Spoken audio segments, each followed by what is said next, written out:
Zubi-dubi, zubi-dubi, pampara, zubi-dubi, parampam. Zubi-dubi, zubi-dubi, nache, que pagal, stupid man.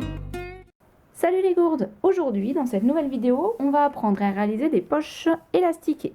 Ce sont ces poches-là qui sont maintenues ici par un petit élastique et qui peuvent vous servir dans des sacs. Vous trouverez notamment ces poches élastiquées dans mon patron du sac à langer. On a donc besoin du morceau de tissu sur lequel on va poser notre élastique, de l'élastique, des épingles, des ciseaux et de quoi tracer. Moi ici, je veux poser mon élastique sur cette bande de tissu. Donc mon élastique est un petit peu plus court que la bande de tissu. Je veux après cette poche froncée, quand elle sera froncée comme ça avec l'élastique, je veux ensuite la poser là-dessus. Donc mon élastique est un tout petit peu plus long que l'endroit sur lequel après je veux le coudre. Vous verrez après ce que ça va donner. On commence sur l'envers. On va tracer le quart, le milieu et le trois quarts du tissu sur lequel on veut poser l'élastique. Pareil pour l'élastique, le quart, le milieu, le trois quarts. C'est parti. Pour faire ça, je plie mon tissu en deux.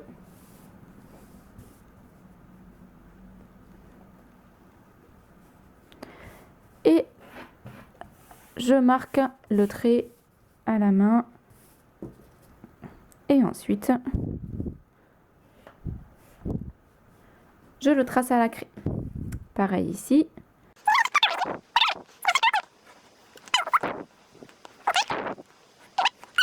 Je fais pareil avec mon élastique.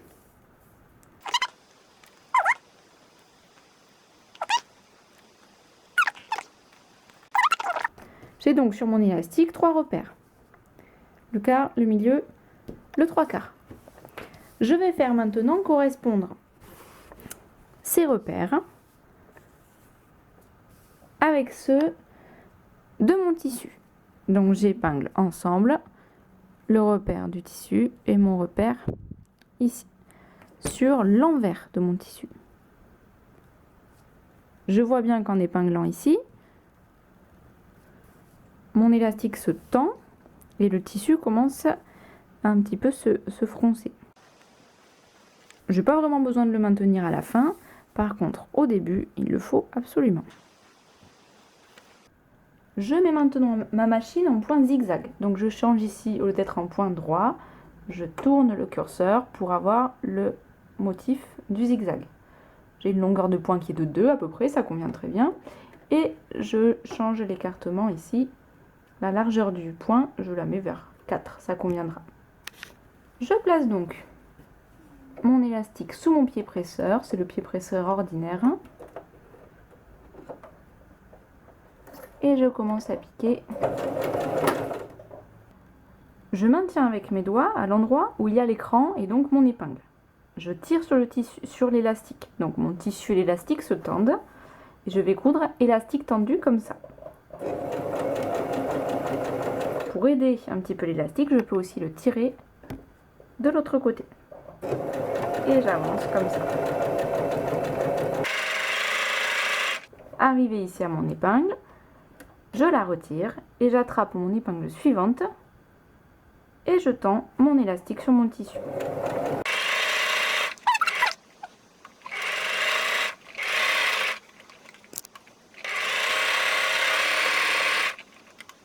Ici j'arrive à la fin, je maintiens le bout de mon élastique ici collé au bout de mon tissu et on y va jusqu'au bout.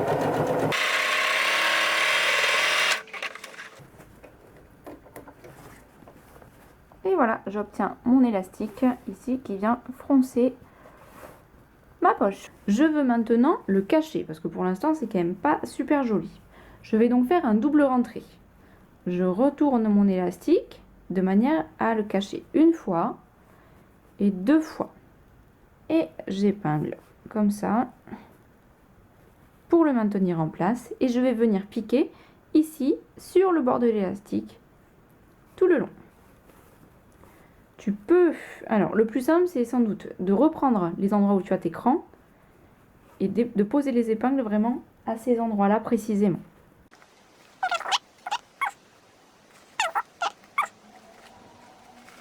Je remets maintenant ma machine en point droit, ici,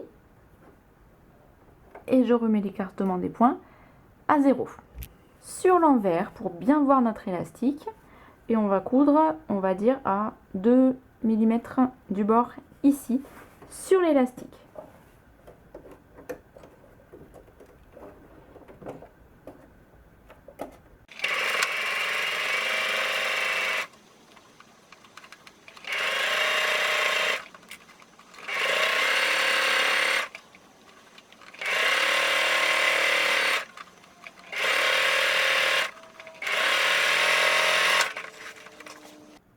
Je veux maintenant plaquer ma poche élastiquée sur ma face de tissu que j'ai ici. Si tu travailles sur le sac à langer, c'est la face en doublure qui est à l'intérieur de notre sac. Pour faire ça, je vais noter le quart, le milieu et le 3/4 de ma face ici. Je vais les noter sur l'endroit, puisque c'est comme ça que je veux le voir après.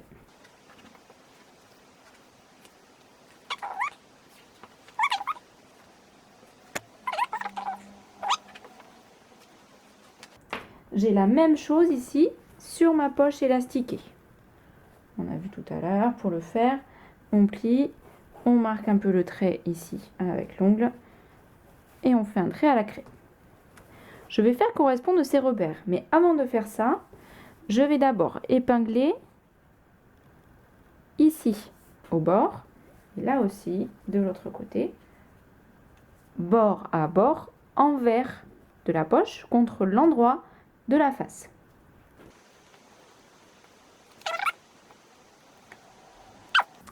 Maintenant, je vais faire correspondre l'écran ici en bas pour bien répartir mon tissu. Donc, je regarde où est le cran du milieu, il est là. Mon cran du milieu ici sur la face, il est là. Et je fais correspondre les deux. Et j'épingle.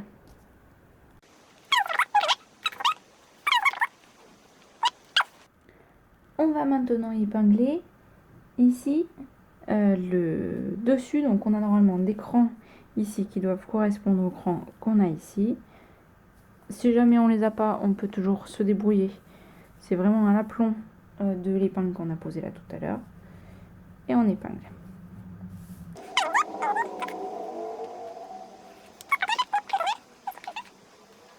C'est donc là que plus tard on aura nos poches. Avant de piquer, on va s'intéresser à ce qui est là, puisque du coup je me retrouve avec avec du tissu en plus ici, et donc il faut que je le répartisse. Pour le répartir, c'est pas très compliqué. J'attrape ici entre mes deux épingles, j'attrape tout mon tissu et je pince l'excès de tissu. Je le pince ici entre mes mains. Là, je l'ai. Cet excès de tissu, je vais maintenant l'aplatir pour former un pli. J'épingle pour pouvoir vous montrer.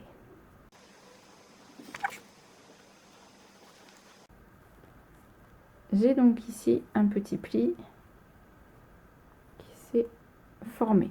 Je vous remontre encore de ce côté. Je pince le tissu ici entre mes doigts et à peu près au milieu entre les deux épingles. Je le tiens et j'appuie de manière à former un petit pli. Je vous le montre avant de l'épingler. J'épingle tous mes plis.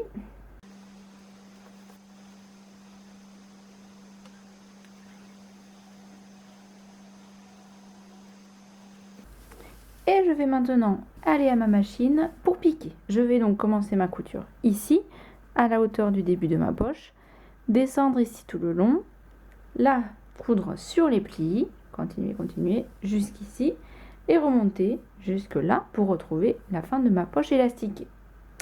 Je couds à 0,5 cm du bord pour que ma couture ne se voit pas ensuite.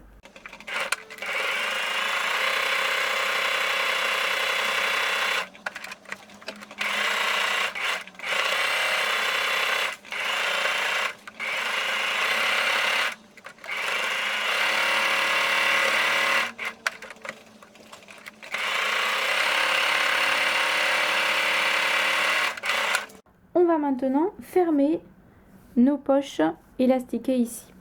Pour faire ça, on se met de l'autre côté et on doit normalement toujours avoir les crans que l'on avait tracés tout à l'heure.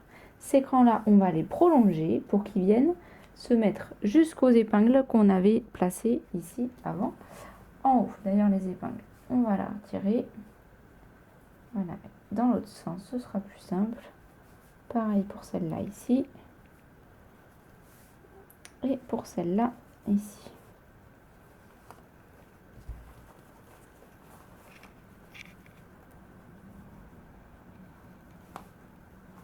Maintenant, je les retire. Je retire les autres épingles de ce côté. Et on peut y aller. Du coup, je prolonge ici. Donc, j'ai même tout simplement qu'à rejoindre mes deux crans. On peut commencer, tiens, par le milieu. On les a bien. On a nos deux crans ici. Je trace donc un trait ici entre les deux. Et je vais bien me noter à la craie que ici, je dois m'arrêter puisque c'est la fin de mon élastique. On y va, entre les deux crans ici, clac. Pareil, un bon trait pour savoir qu'il faut s'arrêter là.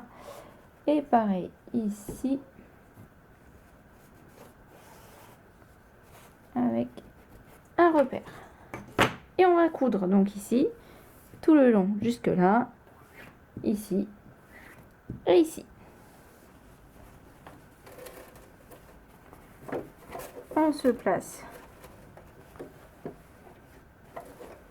au début, là où j'avais fait mon premier cran. On fait plusieurs points d'arrêt, histoire d'avoir quelque chose de solide ici, à la hauteur de la poche. Et on descend le long du trait jusqu'en bas.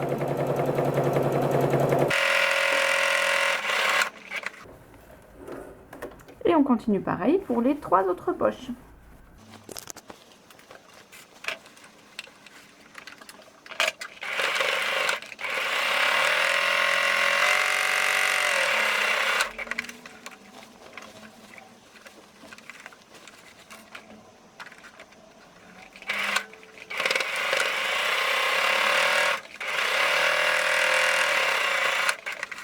Et voilà, on a terminé. On obtient nos 4 poches élastiquées ici. Bonne couture à toutes les gourdes. Zubi pampara, zubi param pam. Zubi dubi nache, que pagal stupid man.